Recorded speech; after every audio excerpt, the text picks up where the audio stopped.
Praise the Lord. Taas yung kamay tayo ko'y dumalangin. Opo, nakilang Diyos, maraming salamat. Sa dakilang magkataong galubos sa amin sa gabi ito, na sinamasama mo kami rito sa iyong bahay sa Duario upang simbahin ka. Purihin ka at pasalamatan ka, Lord. Thank you so much, Lord, that you bless every part of the service from joyful solim, the song of the choir, the testament we heard, the give of thanks and offering, and it is required for every Christian, my God. At this moment, I see, O God, to please anoint the humble servant to deliver with love and message the breath. I bind Satan cast out in the cess, in hindrances in our midst right now, my God, to the first prayer of the pastor. In Jesus' name, amen. Praise the Lord. You ready to say, praise the Lord? Palagpagan natin ang Diyos na naman. So, first of all, we give the highest praise, glory, honor, thanksgiving, and majesty to our loving God. And we give double honor and respect to our beloved parents in the Lord. And we always remember and cherish the blessed preaching and teaching for the beloved pastor, beloved pastor, Evangelist Malamida, and beloved pastor Lina Malamida. And greetings to all the beloved Almeida family. And to all my co-workers, my co-preachers, to all of you, my dearest brothers in Christ, and all, if we have the visitors and all the webcast viewer, and all my beloved family. Palakpakan po natin ang ating pinakamamahal na Panginoon. Malakas na palakpak. Amen. Sinong pinagpapala sa gabi ito? Lahat tayo pinagpapala. Amen ba? Kaya mga mahal, we have to continue serving the Lord. Huwag natin titingnan yung paligid, yung mga problema, yung mga kahirapan. Titingnan natin yung ating magawa para sa Diyos. Amen. Amen. Kaya bang gumagawa tayo sa kalooban ng Panginoon, we continued serving the Lord, we continued do with the will of God and His commandments, the blessing will follow. Ang pagpapala ay susunod sa atin, mga minamahal. Amen? Dahil yung langit dating puntahan, hindi bumiro, totoo ang langit. Amen! Amen! The beauty of heaven. Who can describe the beauty of heaven? Ating basahin, yan na po ang ating Bible study ngayon sa gabi ito, the beauty of heaven. Ang kagandahan ng langit. Amen. Kaya napot ko ito ng kuminsahe dahil sa napakinggan kong testimony natin, beloved Brother Preniel kanina. Hindi lang masyado na-elaborate. Nasabi niya, kala niya kunin na siya ng Diyos. Kaya nung nagka-problema siya, may karamdaman nata siya, no? Naghiwalay ang kanyang espiritu sa kanya at dinala sa kalangitan. Amen. Doon daw napakaganda, napakasarap, napakaaliwalas, wala ka nang iisipin pa, grabe. You cannot explain or describe the beauty of heaven. Sabi niya. Yung anak niya nagasikaso sa kanya, siguro pinagpupuri, lihan siya, binalik ng Diyos ang kanyang espiritu. Baka hindi pa panahon na dadalhin ka sa langit. May mission pang Diyos sa iyo dito sa lupa. Amen. Anong mission natin? This is the great mission and task to us, the great commission, and we have to go and preach the gospel to every people. Mangaral pa tayo Ebanghelyo sa mga tao, dalhin natin sa paanan ng Diyos. We want people to Christ. Yan po ang legacy na iniwan ng ating beloved parents, the Lord, ating mga pastor, mga dear nga, sila po ay nagsakripisyo, na dahil sa pagmamahal nila sa mga tao sa church. That's why he always pray and fasting, dedicate his life for the ministry, to launch sa crusade. Grabe sakripisyo, kaya gusto nila maraming tao maligtas at maraming tao magkaroon ng magmana ng buhay na wala hanggan. Dahil bakit? Napakaganda ng langit. Amen! Sabi dito, the Bible describes heaven is a place of great beauty. Heaven is the place of great beauty, filled with God's glory, and illuminated by His presence. Napalibutan ng kanyang presensya. Amen. Amen. Pakibasa ng Revelation chapter 21 verses 18 up to 21, basahin natin ano ba talaga how we describe the beauty of heaven. Praise the Lord. Sa aklat ng Apokalipsis, Kabanata 28, ang talata ay 18 hanggang 21. 21, chapter 21. Praise the Lord. At ang malaking bahagi ng kuta niya ay haspe, at ang bayan ay dalisay na ginto, na katulad ng malinis na bubog. 19. Ang mga pinagsasaligan ng kuta ng bayan ay may pamuting sari-saring mahalagang bato. Ang unang pinagsasaligan ay haspe, ang ikalawa ay sapiro, at ang ikatlo ay kalsidonia, ang ikaapat ay esmeralda. 20. Ang ikalima ay sardonica, ang ikaanim ay sardio, ang ikapito ay krisolito, ang ikawalo ay birilo, ang ikasiyam ay topasyo, ang ikasangpo ay krisopasyo, ang ikalabing isa ay asinto, ang ikalabing dalawa ay amatista. 21. Ang 12 pintuan ay 12 perlas, at bawat pinto ay isang perlas. At ang lansangan ng bayan ay dalisay na ginto, na gaya ng nanganininag na bubog. Amen. Praise the Lord. Palakpakan natin ang Diyos. So, na-describe nyo na, naibali nyo na anong kagandahan ng langit? Ha? Ang syudad pa lang ng Diyos. Ang syudad ng Panginoon, sabi ni Apostol Pablo, described as is a city made of pure gold. No? The building of the wall of it was the jasper, and the city was pure gold. Ang syudad sa langit, gabi, pure gold. Purong-purong ginto, like unto clear glass. Maliwanag, makintab, clear glass. And the foundation of the wall, the city were garnished with all manner of precious stones. Lahat na klaseng mahalin na bato, maminamal. Ang syudad pa lang ay napaligiran ng buong ginto na purong-puro. Amen. At ang foundation ng mga haligi, paligid, the wall of the city were garnished with all manner of precious stones. Mahalin na bato. The first foundation was jasper. Alam niyo ba yung jasper na bato? Sino nakita ng jasper? Taas yung kamay. Papareho tayo lang nakakita. Ako ngayon, hindi ako nakita ng gold. Sa sine lang, sa una. The second is sapphire. Grabe, sapphire. The third is chalcedony. The fourth is an emerald. Emerald, video narinig ko dyan. Maminamal. And the fifth is sardonyx. The sixth is sardius. The seventh is chrysolite. The eighth is beryl. And the ninth is topaz. Yun, topazyo. The 10th is chrysoprasus. The 11th is jacinth. The 12th in amethyst. Ibig sabihin, yung mga bato na yan na sa langit, grabe, wala sa lupa. Makita mo yun sa mga itong sa Dubai, yung anong hotel sa Dubai nga sa badabi ng dagat. Lahat-lahat ng mga bato, mga andun yun eh. Dahil mayaman yun. Sa ibang mga museum, makita mo yun. Sa ibang mga lugar, sa UK, makita nyo yan. Yung mga bato niya. Nabantayan ng mga tao. Hindi basta-basta ng mga koleksyon nila. Yun po na lahat ng mga costly precious stones doon po sa langit. Eh, sino po ayaw ng langit? Sinong ayaw ng langit? Sinong gusto ng langit? Grabe. Ang syudad pa lang eh. Pure gold. Ang foundation, mga haligi at palibid, pader, ay grabe. Lahat na mga precious stones hanggang 12. Hindi pa basta-basta. Crystal gold glass, makita mo. Hindi basta-basta. Ang gates, ano naman yung gate? Gate lang yun ha. Yung ating gate yan, mabigat eh. The city was 12 gates. Ang syudad sa langit, 12 gate.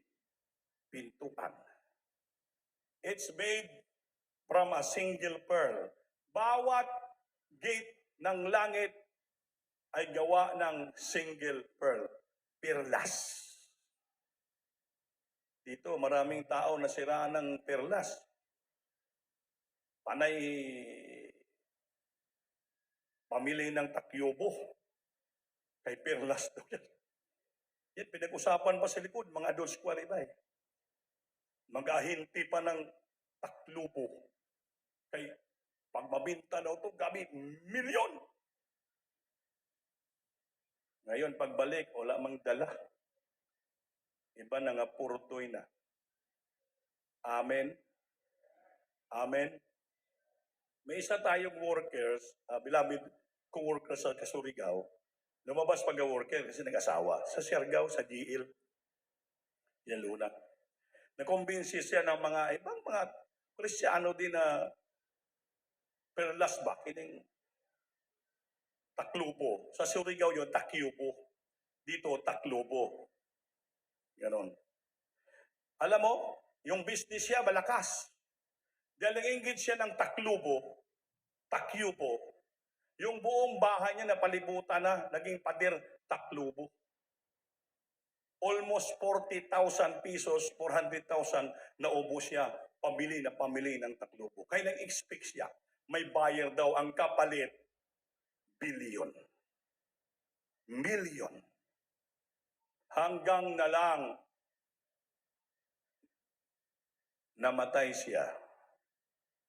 Yung mga taklubo, takyubo sa balibot ng bahay niya, diyan lang, naging pader sa bahay nila. Si Father Nestor Porcadilla. Nakita kami ng wife Surigao, Inday, kamusta naman kayo doon? Si Nestor, wala, kinuha na ng painong kuya. Ay, hindi makinig sa akin. Ngayon, kamusta yung mga taklubo? Naging pader ng aming bahay. Barang langit din. Amen. Amen. Mga minamahal, kung gusto mo mangandoy, if you want to desire, na makita mo yung makaangkin ka ng mga precious stones, mga costly stone, upang kayo maging yumaman, wala namang ibang dahil pamaagi. Serve the Lord sincerely. Paglingkuran mo ang Panginoon, but before mo makamit yung gabing kayamanan niyan, hallelujah, sa lupa, talagang susubukin ka. May mga trials, magsubok dating sa buhay natin na paninin na makayanan, give up na po tayo. Amen ba?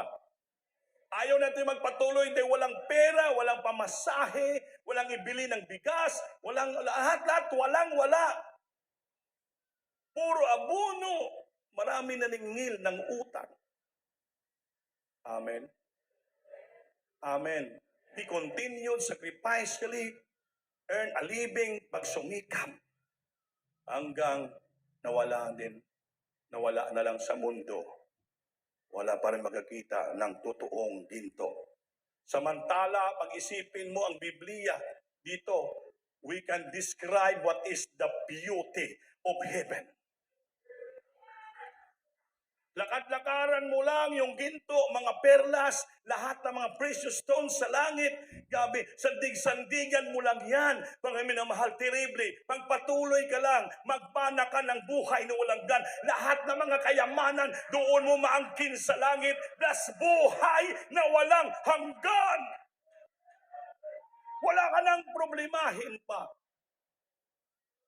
Paglingkuran mo ang Diyos, maging tapat ka, maging sincero ka, sumunod ka sa kalooban ng Panginoon.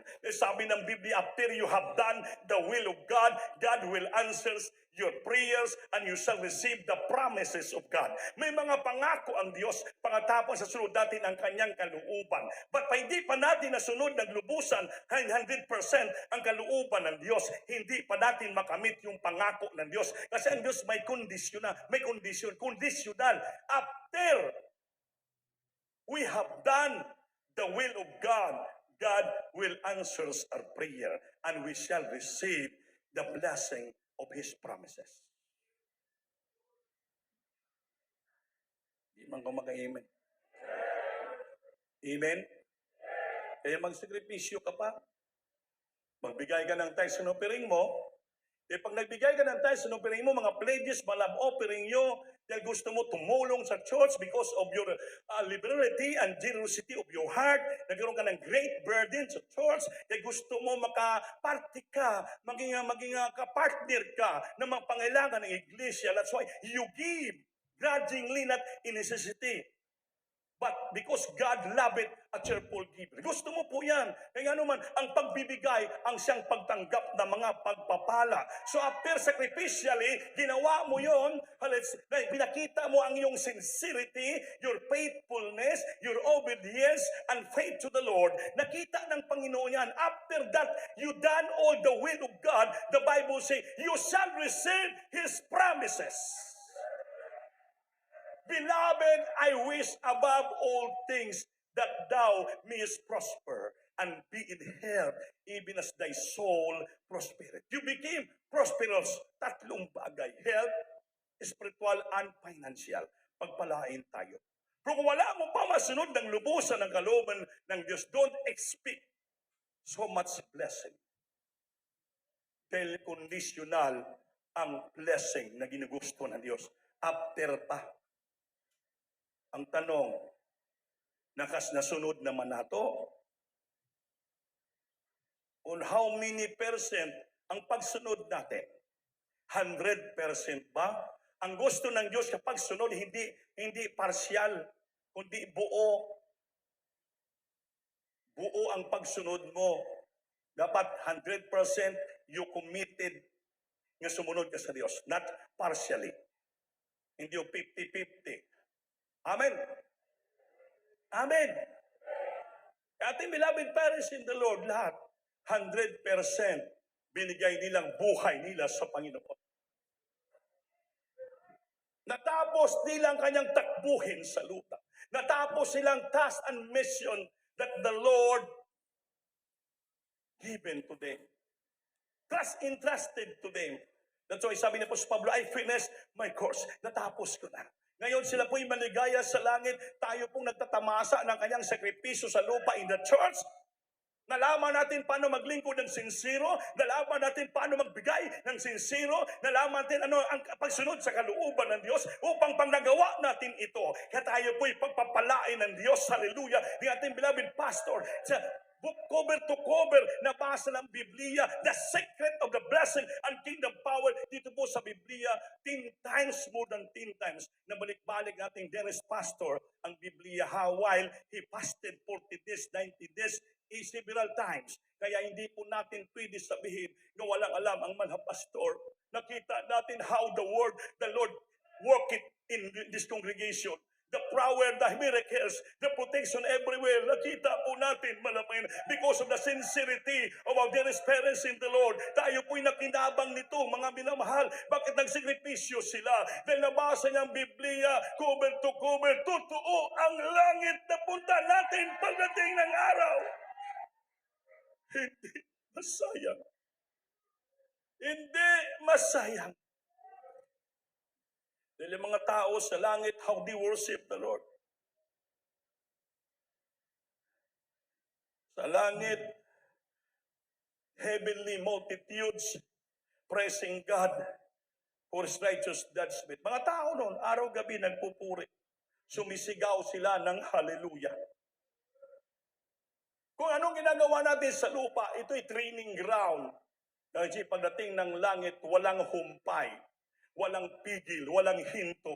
Araw-gabi, the heavenly multitude, the host of people in heaven, always praising the Lord day and night, 24/7, walang pahinga. Dito sa lupa, tinuturuan tayo paano magpuri, paano mag-awit, paano magpalakpak, paano lubokso, paano magbabling, paano sumigaw. Hallelujah! Dito tinuturuan tayo, kaysa yan sa kalooban ng ating Panginoon. Tinuturuan tayo paano magpuri, para maging sincero pumuri sa Diyos.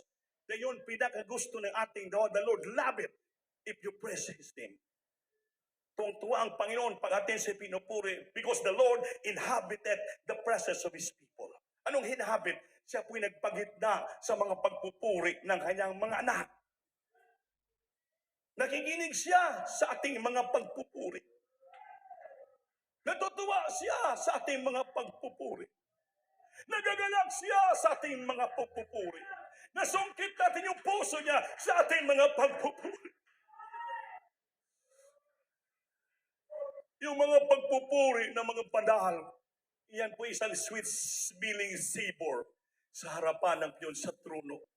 Sa Revelation, yung mga tao sa Biblia, lahat sila ng pupuri araw-gabi. Yung mga propita doon, yung mga nauna, Panginoon, naging sweet-smelling savor in front sa ating mga Panginoon para naging insenso sa Diyos yung mga pagpupuri nila. That's why yung mga elders sa church, yung mga pastor, evangelists, kinuha na sila sa lupa, palangit, hindi pumaputo ng pagrespeto, hanggang sa langit, nagpupuri sila sa harapan ng ating mahal na Panginoon. And it should be respected and honored. Dahil sila doon sa langit, hindi naghihinto sa pagpupuri sa Diyos. Dahil nawala yung buhay mo dito nga temporaryo sa lupa, and then after that you face yung true life and real life in heaven, yung na eternal life in heaven. Buhay ka pa rin. Physical mo lang nawala dito. Kung yung kanyang espiritu buhay sa piling ng ating Panginoon, patuloy nagpupuri doon. Kaya pagdating ng araw, magsama-sama tayo natin, beloved parents in the Lord sa langit.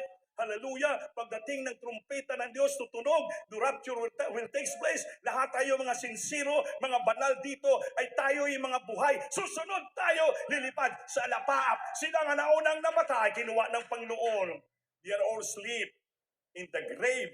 And when he heard the sound of the trumpet with the shout of the archangel, all those who are in the grave will risen. Magbabangon sila. And all the grave will open. Marvel not that all the grave will open, and those who died in Christ shall rise first. Sila unang lilipad sa kalangitan, and those who are alive and remain. Kita na mga buhay na nanatili, nag-aatiis, nagpatuloy, naglingkod sa Diyos, may katapatan. Tayo pong i-rapture ng ating mahal na Panginoon. We'll be caught up together and meet the Lord in the air. And we'll be with the Lord forever and forevermore. Kaya wala kang mapuntahan, talagang ating target, langit ang ating pupuntahan. Napakaganda ng langit. Amen? Amen! Kaya yung si Lazaro na mahirap, maraming sugat, wala makain, pupunta lang doon sa gate ng bahay ng mayaman na hindi naglingkod sa Diyos. Humihingi ng pagkain, sabi ng mayaman, yung mga momho sa aking lamisa, kunin mo at kainin. Tapos sabi mo, may Diyos ka. Bakit gano'n ang Diyos mo? Hindi ka pinapakain, tapos yung mga sugat mo, dinadilaan lamang ng mga aso. Sabi nila sa Lazaro, alam ko yon. Hindi na bali magtiis ako sa pisikal ng katawan sa lupa. Dahil alam ko pagdating ng araw, ako po'y sa piling ng Panginoon. Langit ako. Apan ikaw na mayaman. Hindi ka naglingkod sa Diyos. Time will come pag namatay ka rin. Sundin ka ni Mr. Kamatayon. Daling ka dito sa impyerno. Dumating ang takna. Namatay yung mayaman. Dinala sa impyerno. Luke chapter 16 verse 19 up to 31. Take note na lang ninyo. Istorya ng mayaman at ang mahirap na si Lazaro. Nung sa langit na si Lazaro, grabe napakaligaya. Nagabihis ng puti, maligaya. Sa the Bible say, he is comforted in the bosom of Abraham. Ang rich man, hindi nagagad sa Diyos sa eterno. Hallelujah. Kanyang kinatingala si Lazaro sa langit. Lazaro, pwede ba utusan abang Abraham, pwede ba tutusan mo sila sa loob? Pupunta bababa ulit sa lupa para masabihan yung 5 kong kapatid na may langit at impyerno pala. Ayoko may sama dito sa aking lugar, ditong lugar. I am tormented in the flame day and night. At kung pinisaw-saw yung daliri mo, Lazaro, mapatuluan lamang dila ko dito ng tubig. Drop na lang o buter ipatulog kay itong lugar na to. Grabe, kainit. Kaya pati yung tao sa impyerno, nanalangin niya eh. Amen? How much more ang ating mga pastor mamadir sa langit na. Kapiling ang Panginoon.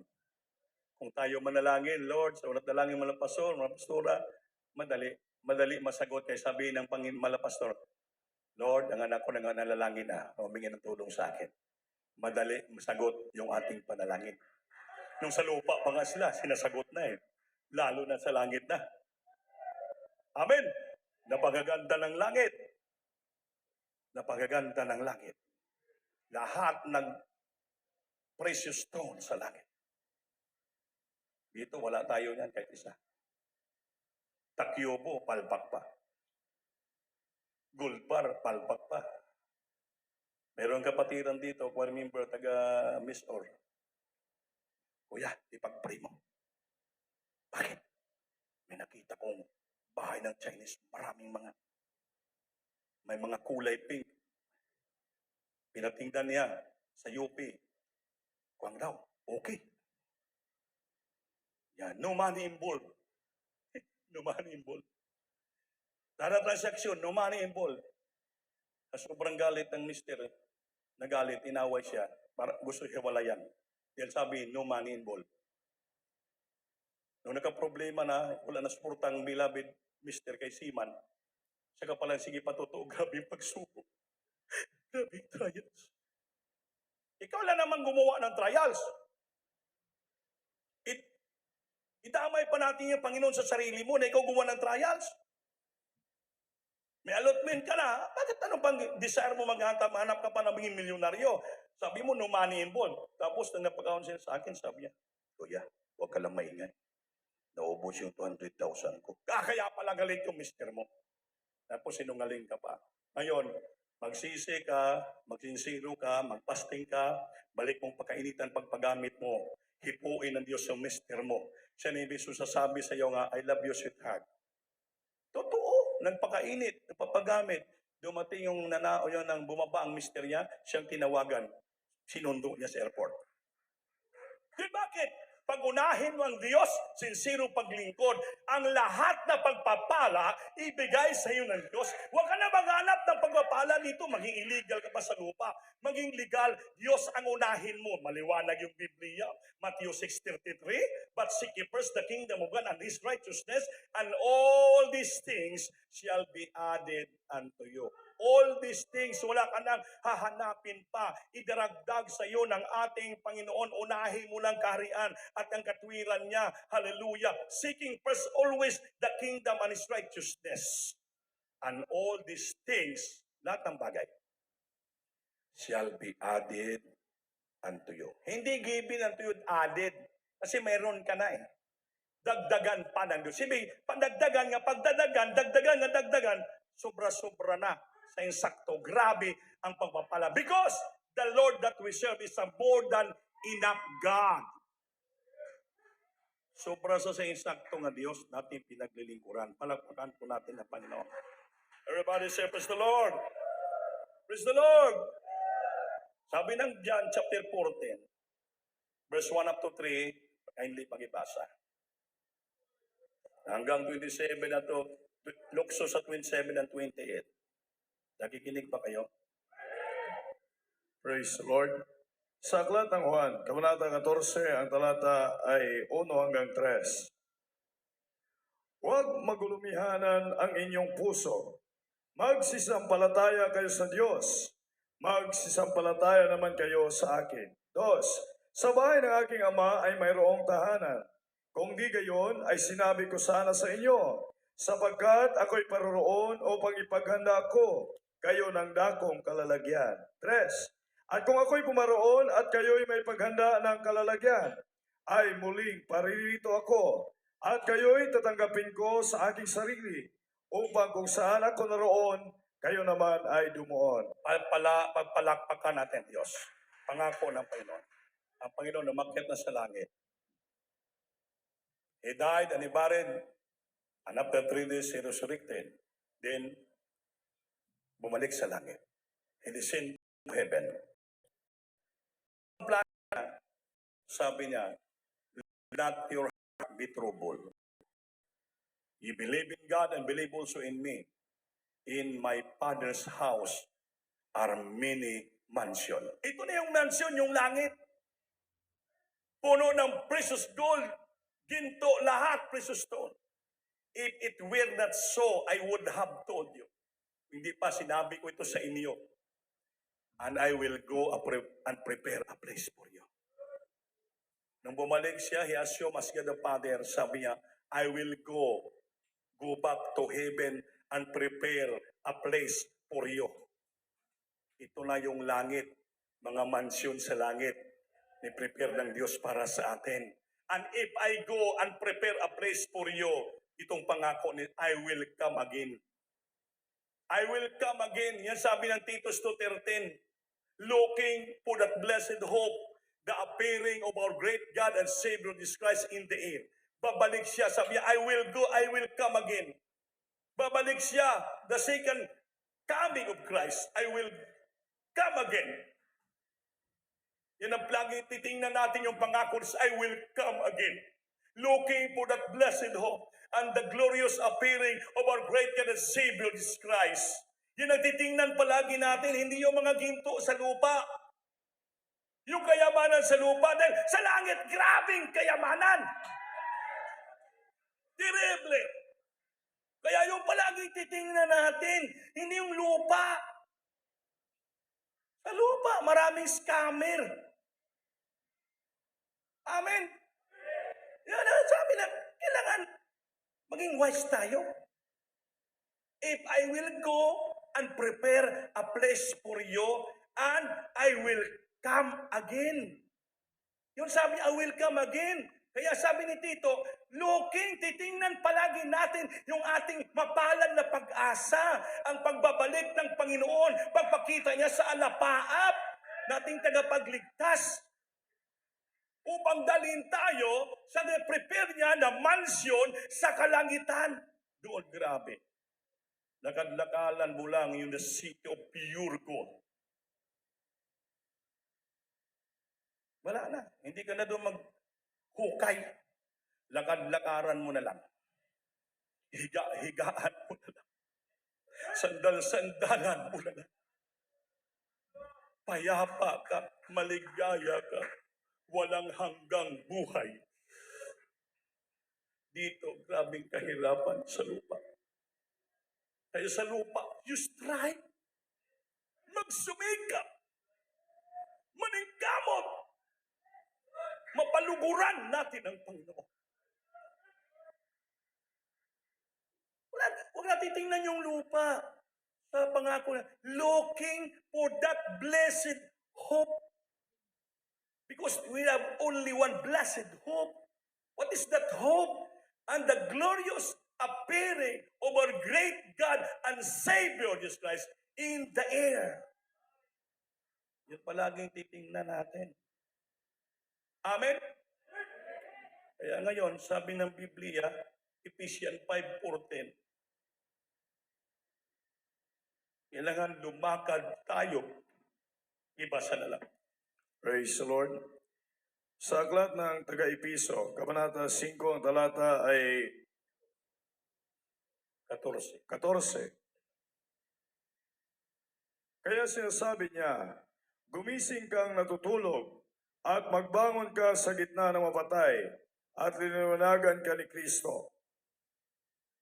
Ephesians 5:14. O base 5:4 lang yun. Walk circumspectly, not as fool. Lumakad hindi katulad ng mangmang. Iba rin. Ano ba yan? Kundi sabi ito, but wise, redeeming the time because the days are evil. Lumakad daw tayo hindi katulad ng mga mangmang. Walk not circumspectly as fool, but as wise. As wise. Amen? Ayan pala. Ano yun? 15 pala. Redeeming the time because the days are evil. Samantalahin natin ang panahon sa paglingkod sa Diyos. Kaya, magsumikap. Redeeming Redeeming the time. Samantalahin ang panahon. Sabagat ang mga araw ay masasama. Anong katandaan ng kasama? Tamo sa masama na pa. Malaking gasto sa Senado. Lahat puro lang hearing. Lahat.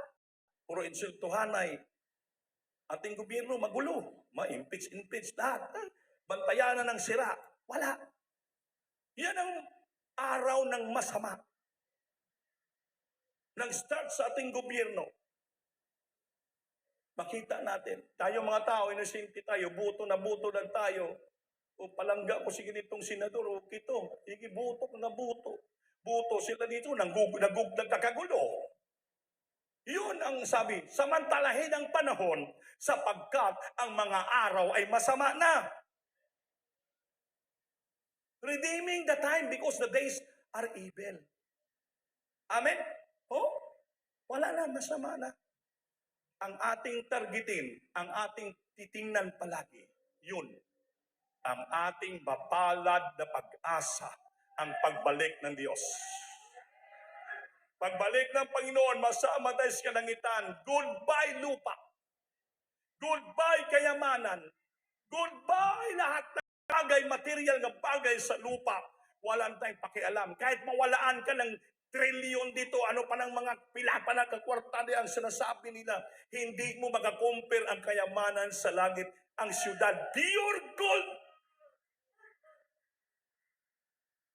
We cannot describe the beauty and the value of heaven, but dito sa Biblia, na-describe natin.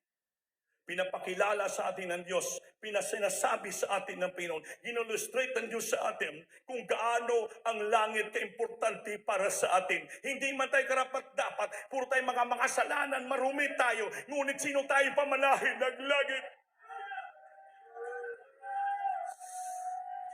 Kaya yung mga kahinaan natin, mga bisyo natin, tanggalin na natin. Magsumikap, maging banal, maging perfecto. Habang may pagkataon ka, redeeming, may matalay mong panahon. Pinagpala ka sa lupa, gamitin mo kayamanan mo, pagmamala sa gawain ng Diyos. Para itaguyod ang gawain ng Diyos. Iplastar ang gawain ng Diyos upang maraming tao maligtas sa ating mga anniversary crusade. Kaya nga mo diyan, malapit sa El Salvador, kayo magtulong-tulong dyan sa Lunes. Sa 9 ng Disyembre, mag-sounding na tayo. Kaya kayo doon sa dako ng sakop ng El Salvador o Olobihid, kayo doon magtulong-tulong, magkita-kita kayo sa El Salvador City. Yung mga walang trabaho, hallelujah. Sige lang kayo, panghingutos yung balay. Dito, magtamang ka mo, pupunta kayo doon para magbigay ng leaflets. Sabi ng Biblia, redeeming the time. Samantalahin natin ang oras, panahon, dahil panahon, masama na para maligtas sa ating kababayan, mabigyan ng leaflets, makabasa sila. Ating Diyos mo crusade, Spiritual Revival crusade. If you sick of cancer, leukemia, diabetes, illness, punasi, incurable, are you marijuana addict or drug addict, you have marital heartbreaking problem, attend Jesus mo crusade, hallelujah. The prayer of God will be that you healed in the name of Jesus. This is free admission. Pag sabi free admission, libre, walang bayad. Ang tao lalapit doon, mga minamahal. Nagamit tayo ng Panginoon. Hinasamantala na para redeeming the time because of this all evil. Patutuwa ang Diyos, may isa lamang kakaluluwa, lalapit sa ating Panginoon. Millions sa multitude of angels rejoicing in heaven. For this one soul that repented and come to the Lord. Your financial, kailangan ng Diyos yan. Ngayong ating palang paklans, 150,000 na. 4,000 pieces. Saan namin kunin yun? Dahil nung last year, 4,000 pieces yung paklans, nagdagdag pang 1,000 pieces. Kaya napakarami ng kapatiran, kahabagan ng Diyos po rin na mga pastor. Kaya ginawa namin nga rin ngayon. Kaya mga taga-agusan, ayaw na sa amin puntahin, katapos ng anniversary. Kaya ayaw talaga na pumayag. Kuya, bahala na. Mag-pray kami. Kausapin namin yung gobyerno, mga mayor, hiram kami ng sasakyan. Gusto namin makapunta sa Cagayan. Ay basti namin alam, baka mag-rapture na. Kaya maganda magsama-sama, magbanding palagi, mag-united, magkaisa. Hindi natin alam, ang panahon masama na. That's why samantalay natin ating paglilingkod. Habang may buhay, may lakas tayo, may financial tayo, gamitin natin sa gawain ng Panginoon. Magligtas na maraming kaluluwa. Di wala tayong madala na kayamanan sa langit. Everything will lose. Ang ating madala sa langit, only our righteous deeds, works, and holy, righteous, our good deeds. Yan lang po ang ating may presenta sa langit. Walang mga material na bagay. Hindi na material sa langit. Hinanda ng Diyos para ating. Then by many mansion, made of pure gold and all costly precious stone. Kailangan ng pera doon. Sa lupa, kailangan natin pera. Pero ang sekreto ng pagpapala, unahin mo ang Diyos. Sumamba ka, magbigay ka, sobra sa higit sa pangailangan, sobra sa eksakto, makita mo. Wala pa man ngayon nag-shower ang bless sa'yo, bukas, makalawa, sunod araw, ibuhubuhos ng Diyos. Kaya wala sa umpisang pagpapala pa. Sa dulo, pag nakita, subukan ka ng Diyos kung gaano ka kasinsiro sa Diyos. Si may Kristiyano nagbigay, sabi niya, expected niya kaganda papalain ako. No, ayaw ng Diyos yun. If you give to the Lord, don't expect of return. Kaya hindi mo pwede pangunahan ang Panginoon sa isipan mo. Kaya ang Diyos, sabi nga ng Bible, do it, give it secretly. Na wala na kaalam, even your mind, huwag mo isipin, you expect of return. Basta ginagawa mo kalooban ng Diyos, sabi ng Biblia, your Father in heaven will reward you secretly. Siyang magbigay siya ng reward sekreto. Kaya magbigay ka, don't expect.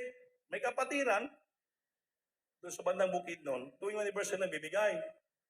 Milyonaryo yun, may negosyo. Magbigay ng chiki, 30,000. Parang malaki pa. Brandi, pag-prima ko, pagpala yung business ko. Hindi ko lang sa masabihan na, alam ko naman, pag mag-testify ka, milyon-milyon yung kita mo. How much is 30,000? Wala pa man to gani, nakaanon sa kita mo ng milyon, wala yun. Wala pa ilang persento. Pero she expecting of blessing, magpapraise yan. Paparin lang namin.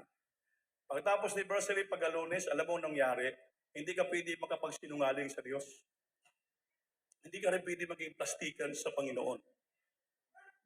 Nga pagbigay mo yung expect of blessing, hindi ba nakaabot sa pamantayan, wala pa nakaabot na sa 10%.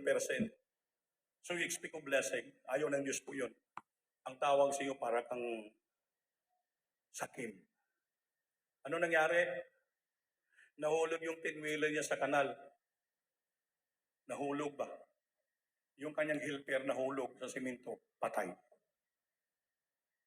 Umiyak siya.